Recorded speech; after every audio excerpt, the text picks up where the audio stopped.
Welcome, everybody. We're so excited that so many of you are going to be able to spend a day with us this afternoon, maybe this morning, this evening, wherever you're dialing in from. Welcome, welcome. This is the first in a series of events focused on non-traditional applicants. And today we're going to be talking about arts, media, and entertainment. All right, so I'm going to briefly introduce the GSB community, then we'll meet our panelists. We'll have some questions ready that I've got ready for our panelists, and then we'll open up to your questions, of course, together. So spoiler alert, the students that, tell me that the best part of the GSB is the people. And the people come to GSB from all over the country and all over the world, and from all representing many, many different backgrounds and interests. So as you can see by the numbers here, there's no single path to the GSB. And, today what we're going to focus on is if you came from an arts, media, or entertainment background, we are here for you. We welcome you. We've got some awesome students and alumni joining us today. I'm actually going to turn it over to them so that they can quickly introduce themselves. So we'll start with Allie. Hi, everyone. It's great to see you all. I am actually a student right now. I'm a second year at the GSB. I'm graduating next week. I'm a class of 2021. And I originally went to Stanford for undergrad as well, majored in biology, spent a couple of years working in consulting, a startup, and then right before the GSB, I was at Netflix working in content strategy. And then after the GSB, I'm going to be working at Masterclass in business operations. How about Helen? That's who I see next to my screen. Hey, everyone. I'm Helen, class of 2019. Before the GSB, I worked at the National Basketball Association in the strategy group. And then immediately after graduating from the GSB, I worked at a startup called The Athletic, which is a sports media subscription company.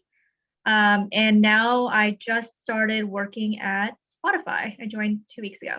So awesome, exciting. Matthew. Hey everyone, I'm Matthew. I worked, after I graduated, I worked at Riot Games for 5 years on League of Legends. I was a product manager there, went to business school to get to know the awesome people and expand my career horizons. After business school, I started working at NVIDIA on their cloud gaming team. And then after about a year and a half at NVIDIA, I did a hard pivot to self-driving cars at Cruise Automotive. Awesome, thanks. Natalice? Hey everyone, I'm Natalice. I went to Stanford undergrad as well, similar to Allie, but I spent most of my pre-GSB life in Los Angeles. I was signed to a record label, had a song on the radio, went on tour, started a record label, and then, kind of pivoted into film finance, and then went to GSB. After that, kind of last several years have spent a lot of my time in consumer health and wellness, and now I've founded a health tech company in the consumer space as well. Awesome. And Indra, to wrap us up. Hello, I am class of 2012. I did my undergrad at Princeton in art history.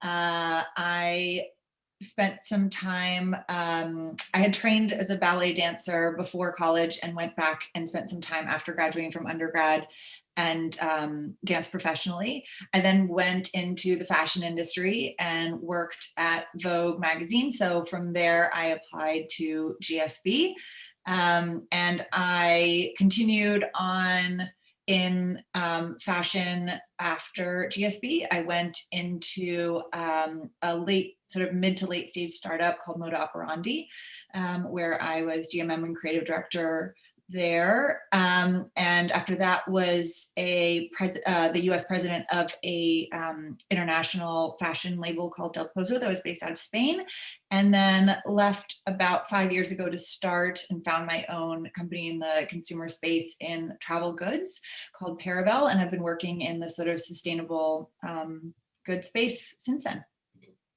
Awesome. So I think everyone's going to be wondering, and we'll just start with you, Indra, since we left off with you. Why, when you were coming from fashion, what made you consider business school, and then why Stanford specifically?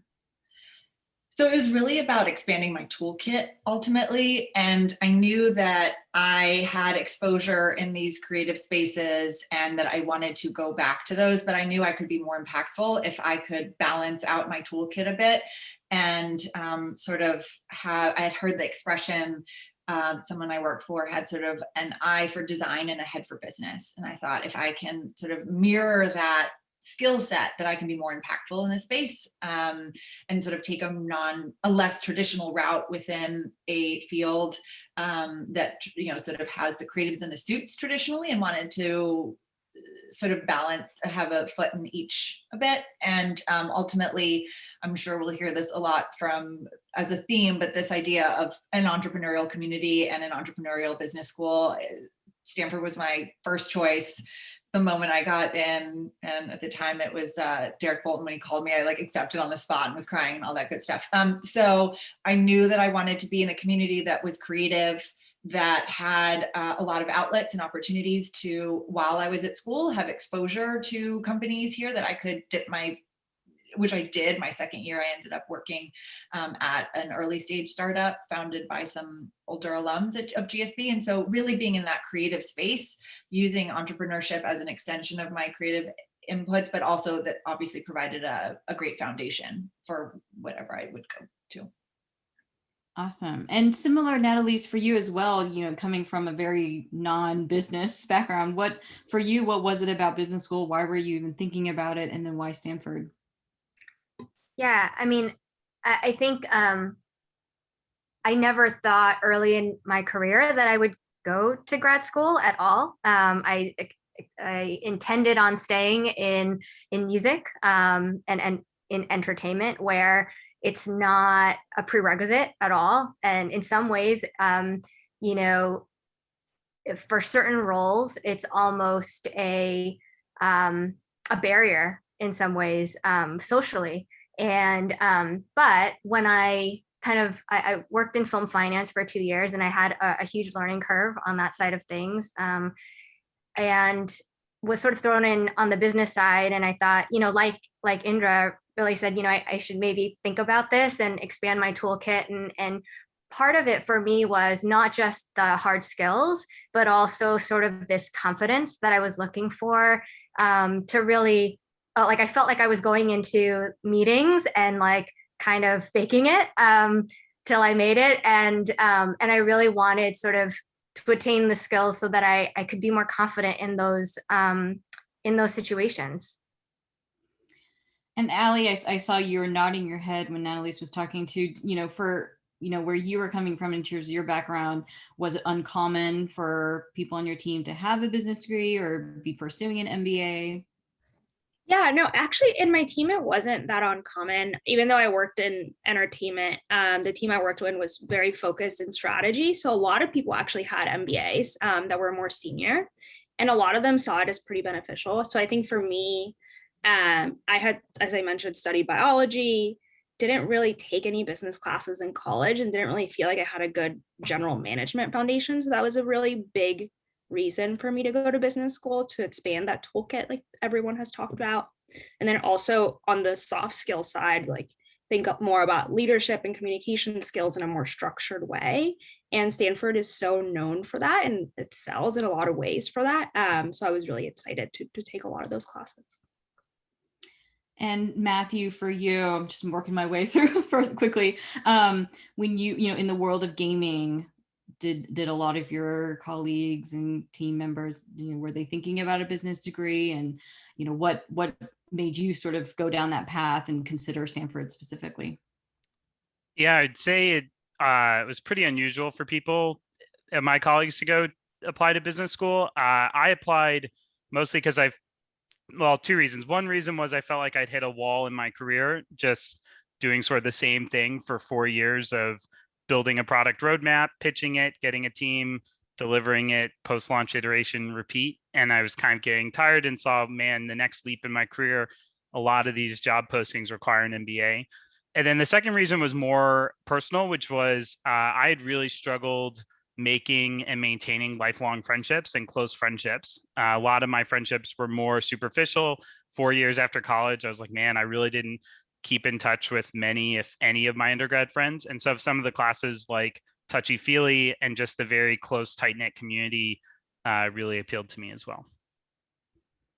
And then Helen, from a sports background. Yeah, I echo everything that people have already said before about the soft skills, leadership development. I think for me,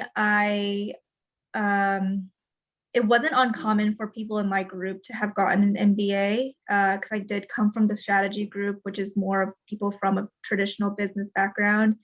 So my group was ex-consultants and ex-bankers, and I did actually do investment banking prior to joining the MBA. So I did have like that quote unquote traditional background as well. So, I mean, frankly, for me, it was 2 years to recharge, to really focus on personal development, travel, have fun, make lifelong friendships, which I definitely did.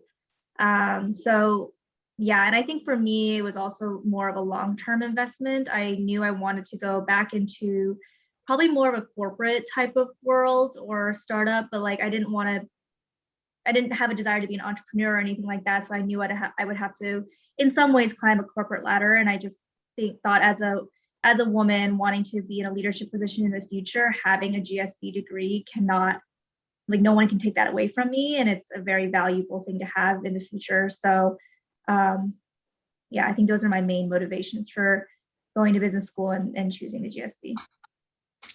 Wonderful. So for Matthew, Natalice, and Indra, how do you feel like your background or experience, especially if you didn't come from strategy, didn't have maybe the quantitative background that a consulting or, a finance major did or business major did, how do you think that factored into your application as well as then your experience once you got to campus? Does anyone want to jump on that one? I can chime in. Certainly, because I didn't have that finance. I mean, I worked in film finance, but I think I paid more attention. I think the first year where you have sort of your foundational classes. So you have your, accounting and your traditional finance classes. I definitely, I think whereas other classmates who had that experience were like, yeah, I can do that. Like, not a big deal. I literally studied a lot. And so I think that played into my experience. And I think, they're skills that I've utilized certainly in the last few years. So certainly been helpful. So I'm happy to jump in here. I really came with no background in not in finance, not in consulting. I think I could do auto sum on Excel because I had done that for a boss before and sort of like tracking people attending events. But really, I mean, but I was very transparent about it. It wasn't about, I felt like I needed to misrepresent or augment who I was in any way. I was like, I'm a ballet dancer. I'm coming from this sort of fashion media landscape, but this is what I want to learn. And this is why I want to come. And there's a very real use case for me coming and learning these skills. And this is how I can apply them.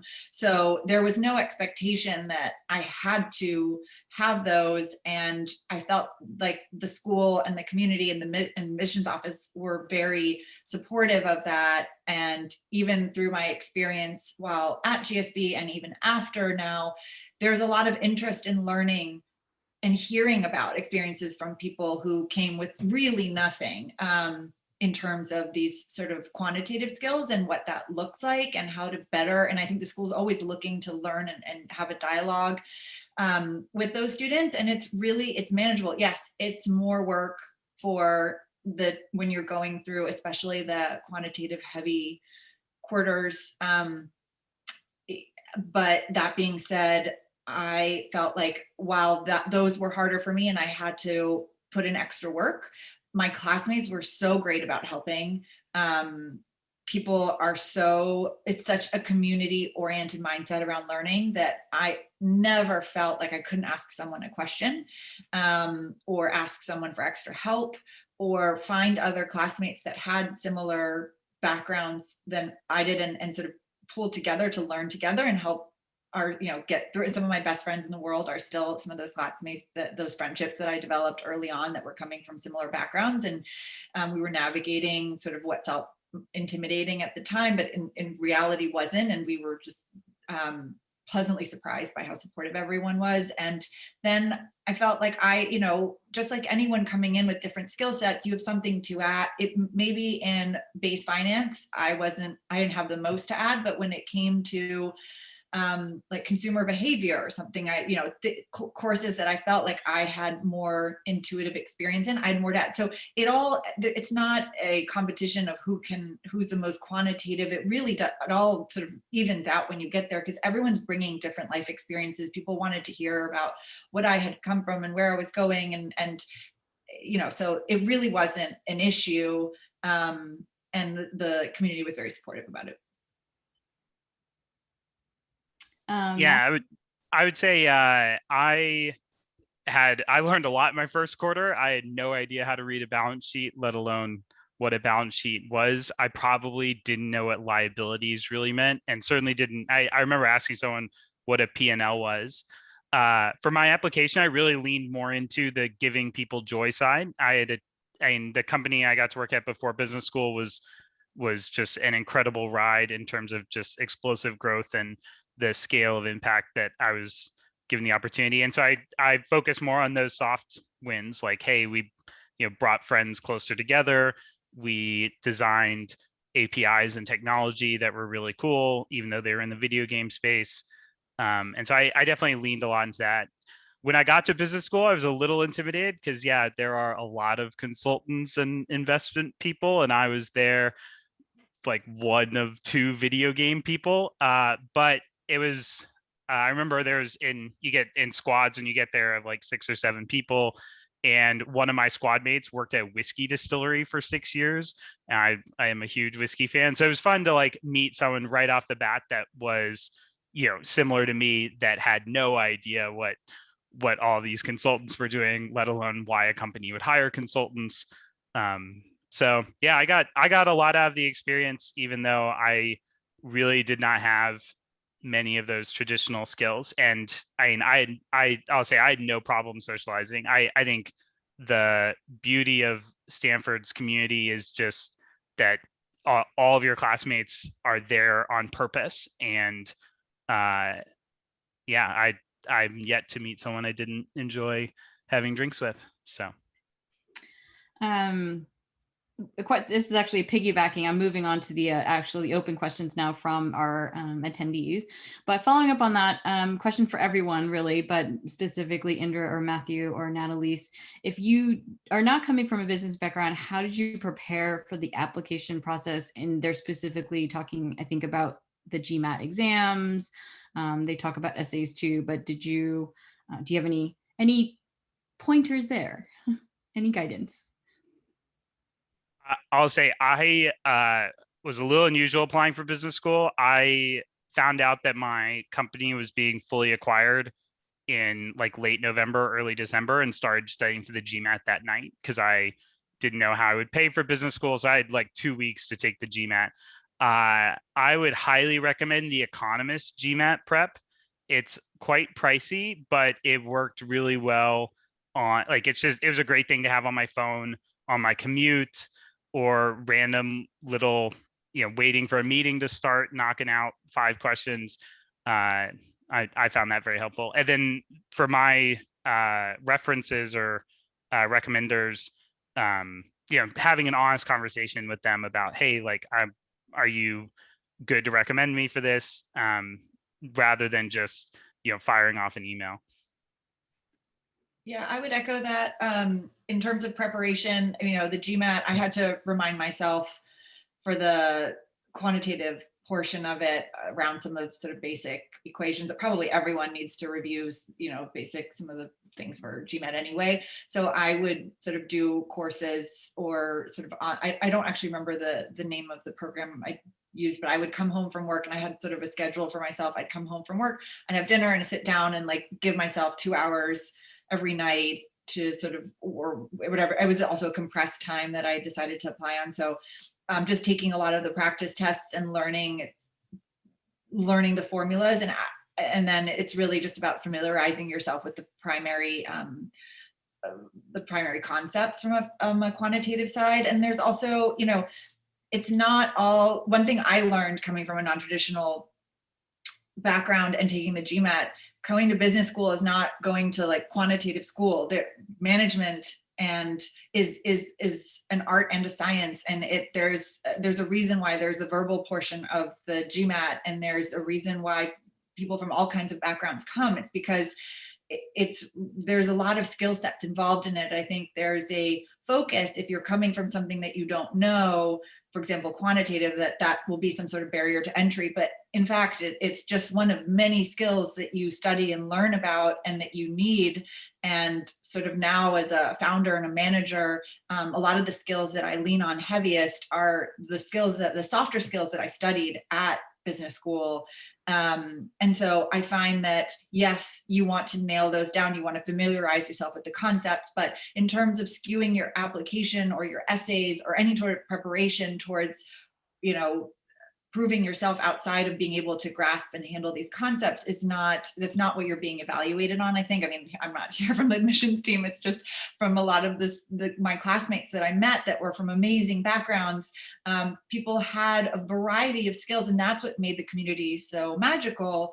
And so that's just one of many things. And so that's what I would have told myself at the time, is to not fixate so much on quantitative, because you're being evaluated as a person. And so yes, familiarize yourself with the concepts, but when you're applying, when you're writing essays, speak from your heart and speak to what you're passionate about, because passion is arguably just as important as sort of being able to handle a lot of these basic skills. And Natalie and even Helen too, actually, if you guys want to address, when you were approaching your managers, especially in non-traditional industries that are, you know, were you worried that the manager would take that the wrong way or not know how to write a letter of recommendation? You know, any guidance for how to coach, basically your, you know, coaching up when you're wanting to pursue a business degree? Yeah, so I, just in terms of the recommendations, you know, there's not many people to go to. I think when you're sort of in sort of this untraditional world, but I did ask my creative manager, and he had zero idea in terms of, you know, where to start. But you know, we had a at-length conversation where we just talked about, you know, maybe points of inspiration, maybe, and just kind of meaningful moments that we've had together. And I think that really helped him kind of shape like what he wanted to say. But I wanted it to be authentic. I wanted to, you know, come from him, obviously. And then in terms of the other references, I had asked, you know, other creatives that I had worked on projects with, you know, and in some sense they were, you know, colleagues, and it's not like I was necessarily reporting to them, but I chose people who were, would just have something meaningful or thoughtful to say. Yeah, a few things that I usually advise people when they're applying to business school in general, whether you're a traditional or non-traditional applicant, I would say I'm a mix of the two. I think having a clear thought, and it doesn't need to stick, but having put thought and be able to articulate why the GSB and why business school makes sense for you in the next step of your career will resonate a lot with, you know, yourself, because you don't want to waste your time going to business school, but also will show that the admissions team, like, that you've put thought and that going to GSB will elevate your career or make sense for the next step. I think in terms of the application, a few things one, I think you don't want the application to be repetitive. So I found that for the references, if there were things that I had done and I didn't want to talk about it or didn't have space to talk about it in my essays, I would suggest my reference point it out and say, like, I worked on this project with you.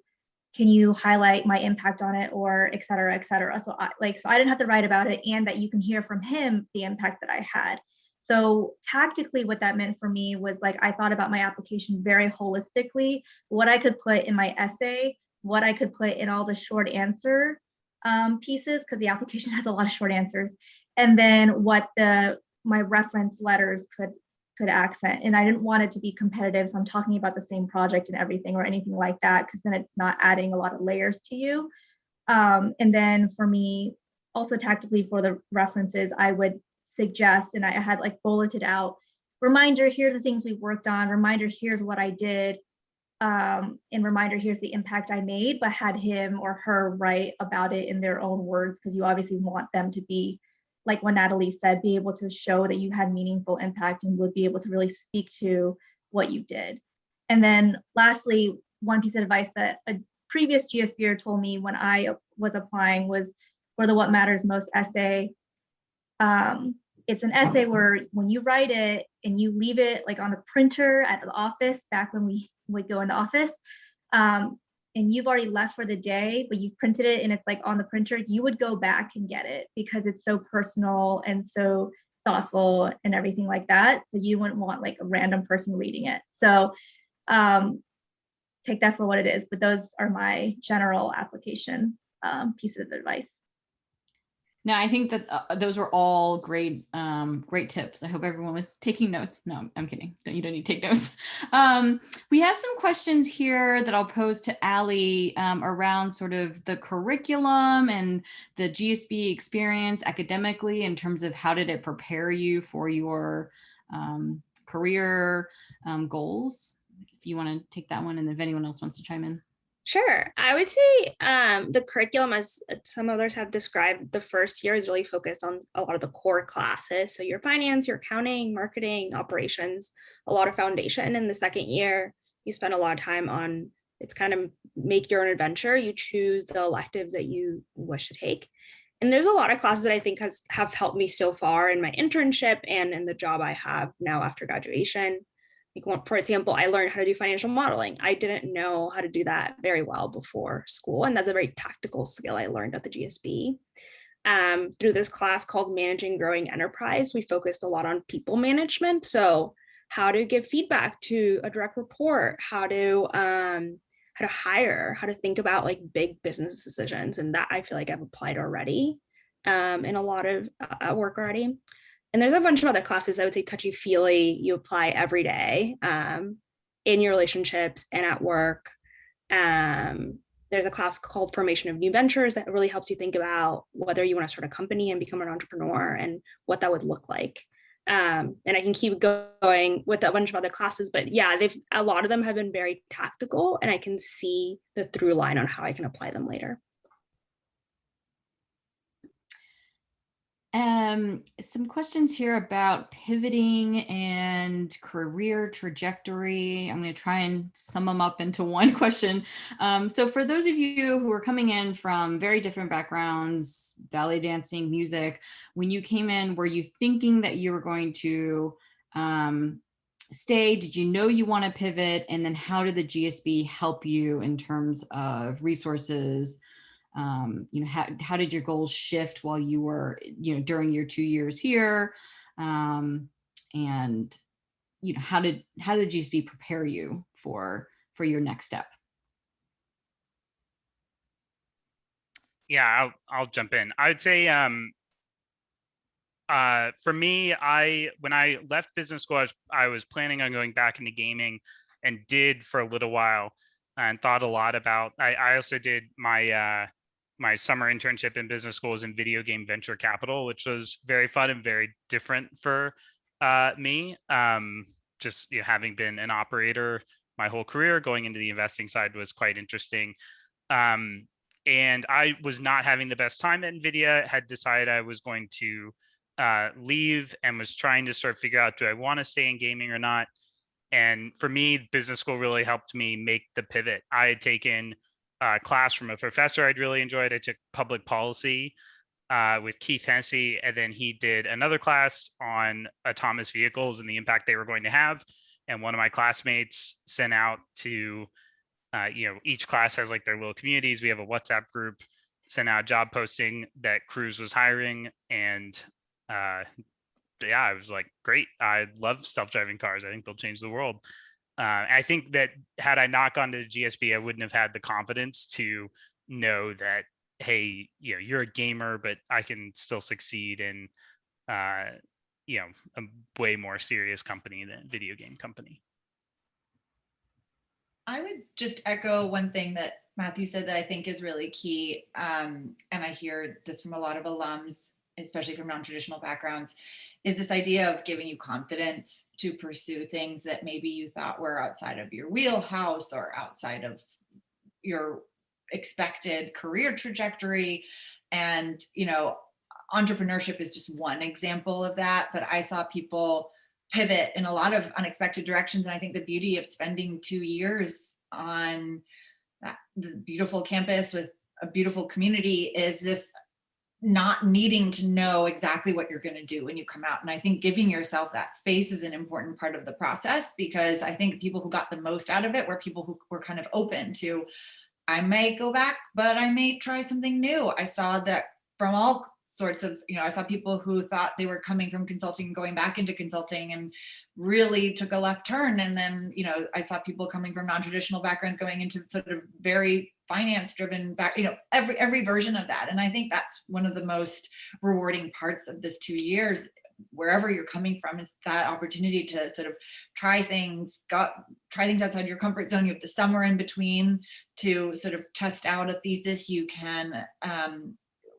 like I mentioned, I sort of was working part-time at a startup during my second year because there's so many outlets to experience that in the Bay Area that it's very convenient. And a lot of people did that with jobs or internships, freelance work. So I found that a big plus. And then also this idea of confidence. So now I, am a founder of a company, and there are many times where I went and was pitching a concept to a potential investor or potential partner, where just sort of having a lot of the exposure to a lot of the courses and community I've had over time gave me sort of the feeling that I have a voice in this room.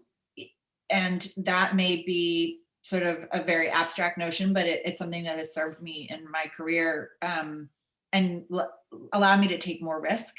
And I think that is one of the biggest benefits for me personally. Yeah, I'll add on to what Indra said. I think all of that is true for me as well. I think entering business school, I said to myself, like in my mind, I thought, yes, there's definitely like a path that for me to go back to music, but I really gave myself the permission to really reflect and ask myself, what do I really want to do? How do I want to show up in the world? How do I want to operate in the world? What kind of impact do I want to make in the future? And what does that look like authentically for me? And I think GSB is such a great environment to do that, because the professors, the classes, just the environment, like I think everyone is so encouraging of being super honest with yourself.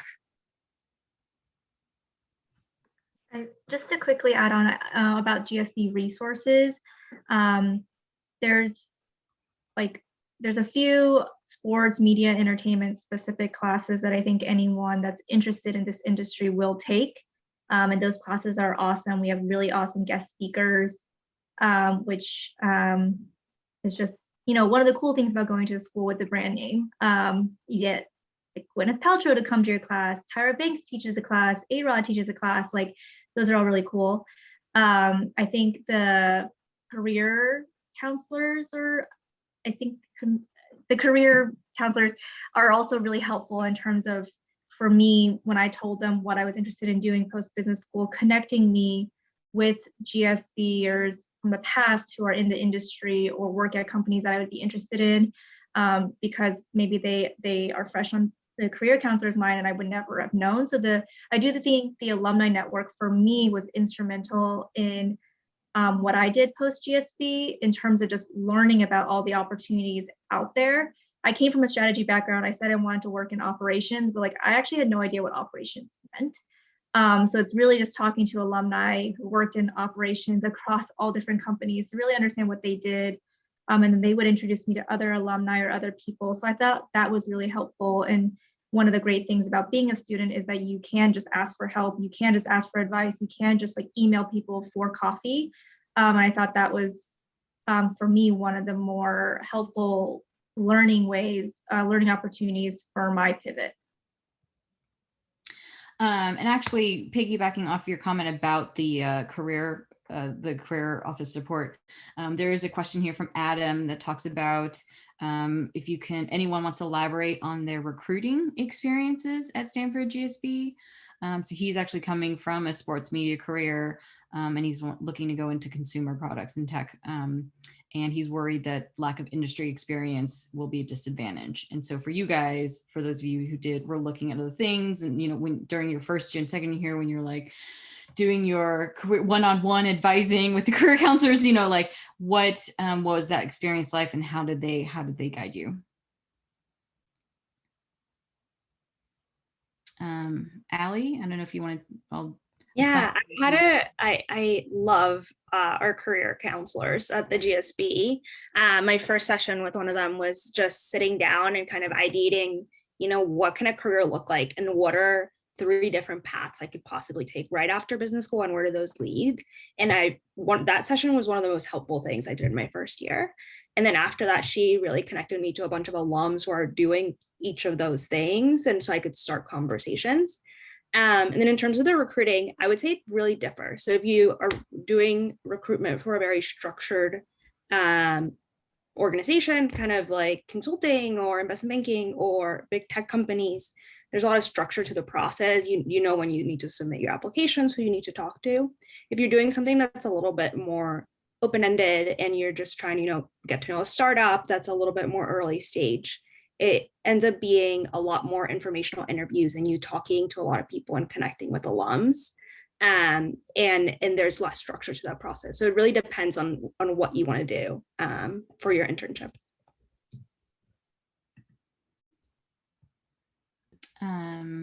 Great. Matthew and Indra, I don't know if you guys want to elaborate on when you were working with the CMC, how they helped you approach maybe those non-traditional careers in that path.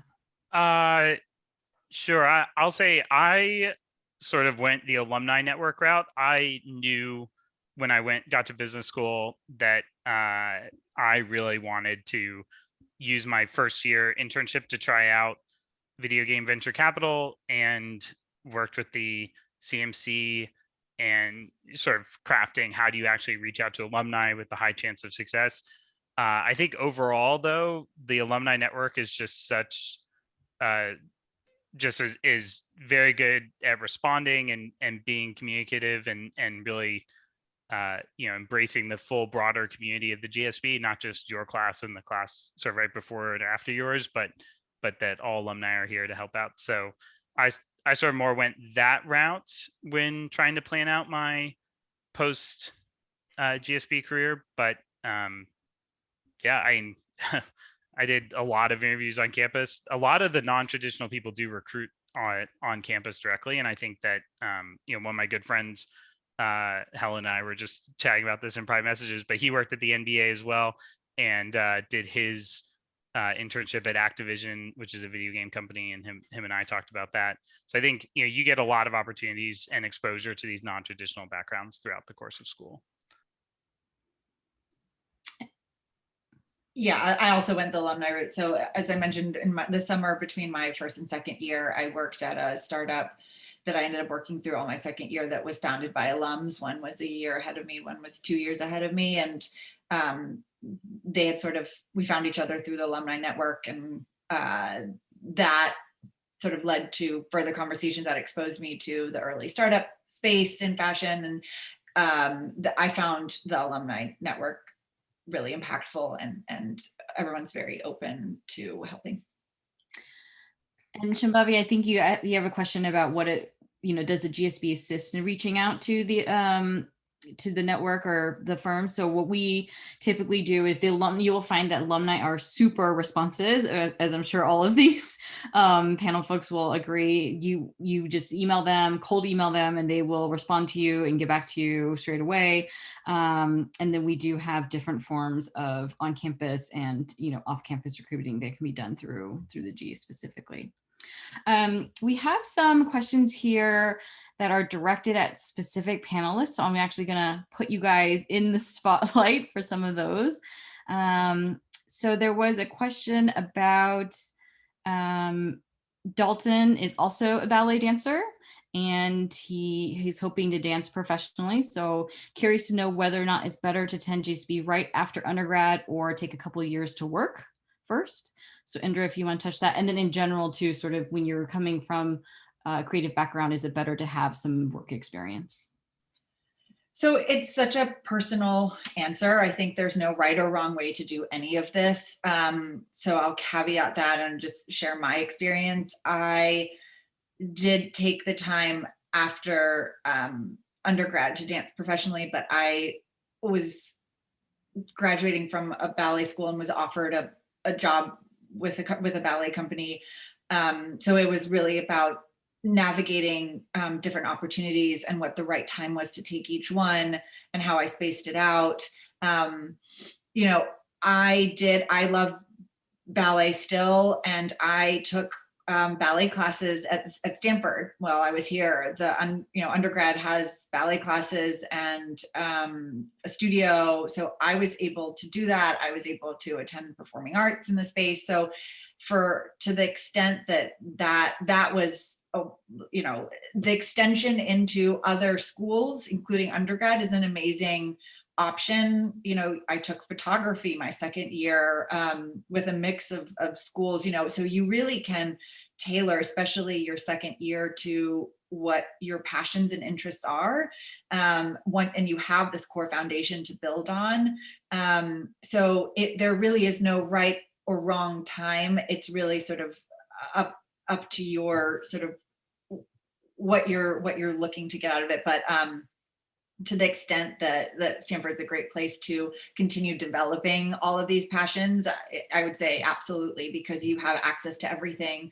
And I would sometimes go into San Francisco to see the San Francisco Ballet, went to performing, and there's open classes in San Francisco. So really just having an amazing sort of roster of opportunities, if you're still at a stage where you're figuring out what the next step is really a wonderful experience. And Natalise Beatrice is asking about your transition to healthcare. So she is a medical doctor hoping to venture into entrepreneurship and health tech. Well, I can definitely say that in my class, we had a few MBAs, and they are thriving in sort of their kind of entrepreneurial journeys in the health tech space. This company that I founded it's a fairly recent startup. We founded it last year, but I think interestingly, when I reflect back on it, my internship between my first and second year, I worked for a D2C sort of a beauty company, which I know is not health tech, but certainly in my path was sort of a transitional,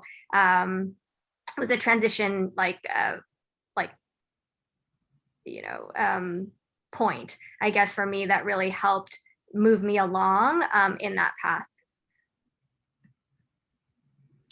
And then there's one here for Matthew in terms of, how do you think the GSB helped you pivot into the industry now, self-driving vehicles? Yeah, I mean,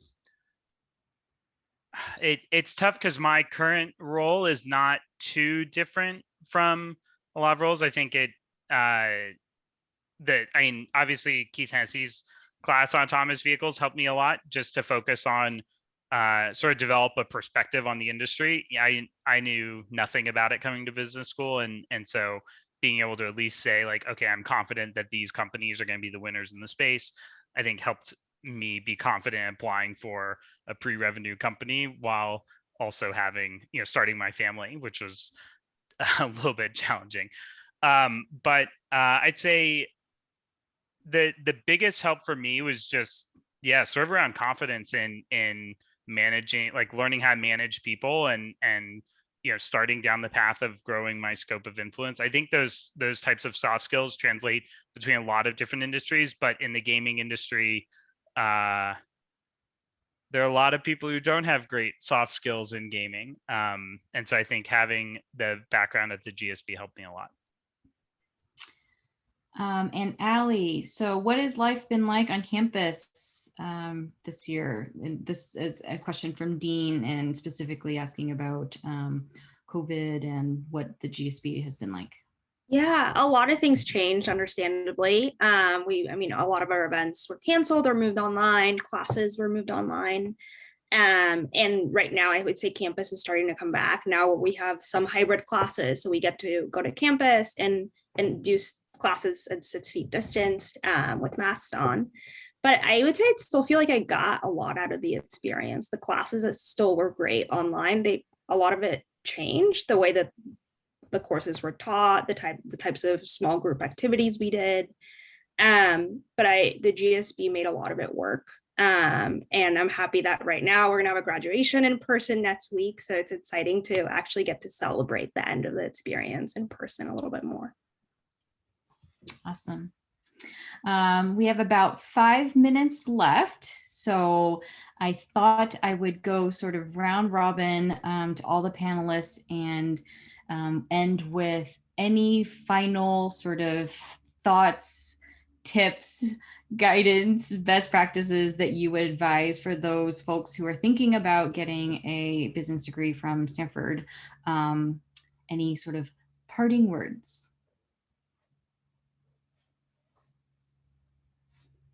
Yeah, I'll go. I'd say some great advice I got both before applying, and then was given again by someone else after getting in and accepting, was to really know what you wanted out of the experience. I was very intentional about choosing. I went for personal development. I think for me the career side was sort of a more of just getting the degree and having that on my resume, frankly. But the community side was why I was really going to Stanford in particular, and what I wanted to get out of it. And I think it helped me prioritize a lot of the early decisions I had to make throughout the experience to ensure that I was getting the most out of the experience.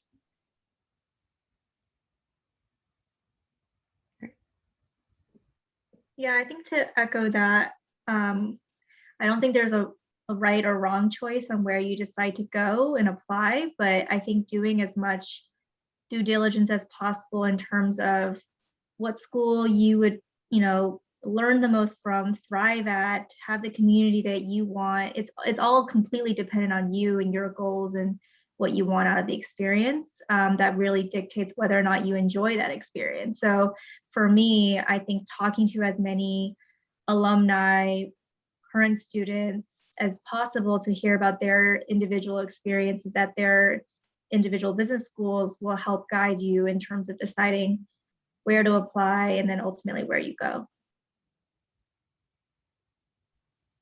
I would go back to what I had mentioned earlier, which is this idea of authenticity. And, if you're given this group is really thinking about the application process and, this concern around, will I be quantitative enough, or will I be able to transition into the right job? It's really about showing the admissions team who you are, what you care about, not trying to present what you think people are looking for, because we probably have and had no idea what they're actually looking for. We just know what we care about. And by showing that, it's going to determine your best match, the best match for you. And so really taking the time to sit with yourself and figuring out what that is for you, and then authentically translating that.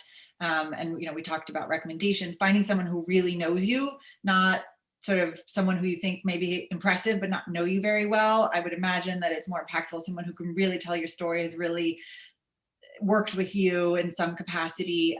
So just to feel like when you're turning over that application, you're like, this is me. You know, when Helen had said that, I had never heard the story about the printer, but the first thought when you started saying that about like someone finding the printer, I think the other side to that is like someone picks it up and your name isn't on there and they know that's you, right? Not like, you know, that could be the other side of the equation, something personal, but also like if I picked it up and no one knows who it is, like, but someone knows you, like, oh, that's so you. And finding that in yourself, and then being able to translate that, because the school will respond to, you know, your match in terms of school will, I think, come out that way. And then once you're there, having that same attitude of sort of really showing up and being present, being open to all kinds of things, and really not going into it with preconceived notions about how you should show up or shouldn't show up, but really just being open to it. Your classmates are going to be amazing. You're going to learn so much from everyone around you, and just sort of being in sponge mode. I think it's something that I miss most about sort of having left the community, is just, you just get to be a sponge all day. It's an amazing experience. Allie or Natalise, any final? Yeah, I can go next. I really completely agree with what Andrew was saying about authenticity. And what I would add to that is the reflection I made when writing what matters most to you and why was really, really valuable to me personally. So I would think of it as like broader than this application. It's an opportunity for you to think about your life holistically, put a thread to your experiences, and really think about what you want to get out of the next 5 years, 10 years. And I found myself using that reflection quite a bit during my time at GSB, and even today in classes when I think about my values. And so it's more than just an essay, it's an opportunity for you to have some very valuable self-reflection. I'll add two things. One is, if you're thinking about applying, but you're not sure if this is, you know, the right path for you, I will say that for me personally, GSB changed my life, full stop. In terms of my friends, and certainly, you know, some relationships that I really value, and just how I operate in the world, how I think about the future. And how I want to make an impact. Number two, I would say that for untraditional applicants, I think this is sort of what other people have said, but I think it's important. So if you do get in, that you're strategic about where you want to go, in terms of whether it's 3 years from now or 5 years from now, and sort of let that be sort of an influence in how you navigate your journey at the GSB, because I think that it's more required, I think, for an untraditional applicant than for someone who's going to return to their industry. Amazing. Thank you. Thank all of our panelists for joining us today and taking time out of your busy schedules. Thanks for those who were able to sit in and join us today. If you have any questions, feel free to email our office anytime, always available for you. And you can always check our website for future events and stay in connect with us. So thanks so much and have a great day.